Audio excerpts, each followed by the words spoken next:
Fakta baru terkait sosok anak bos toko roti George Sugama Halim yang aniaya pegawai kembali jadi sorotan. Pasalnya baru-baru ini pihak keluarga mengurai klarifikasi terkait perangai buruk pelaku. Ternyata George Sugama Halim bukan baru satu kali ini saja bertindak kasar hingga melukai orang lain. Diakui keluarganya, George Sugama Halim bahkan pernah mencelakai orang tua dan kakaknya hingga terluka parah.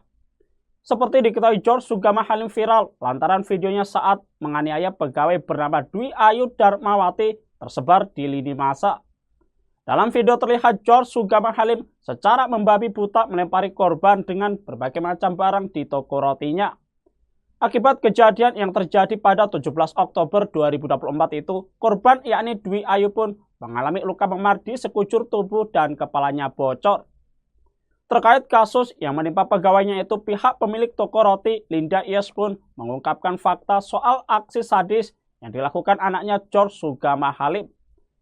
Tak keberatan anaknya dilaporkan ke polisi, orang tua pelaku justru enggan menutup-nutupi fakta. Bahkan pihak keluarga ingin agar kasus tersebut diproses secara tepat. Lebih lanjut dalam klarifikasinya itu, keluarga pelaku mengurai sosok asli George Sugama Halim. Ternyata diungkap keluarganya, pelaku punya keterbelakangan dalam kecerdasan akademik dan emosi. Karenanya pelaku kabarnya kerap berbuat kasar lantaran tidak bisa mengontrol emosi dengan baik.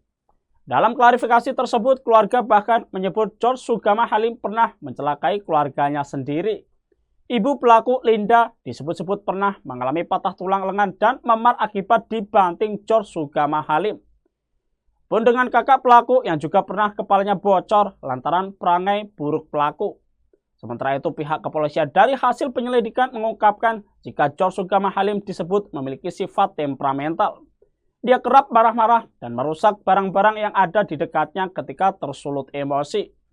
Namun polisi belum bisa memastikan apakah anak bos toko roti itu mengalami gangguan kejiwaan. Sebelumnya George Sugama Halim ditangkap di sebuah kamar hotel wilayah Sukabumi, Jawa Barat pada Minggu 15 Desember malam. Saat penangkapan tersebut tampak George terpotret tersenyum.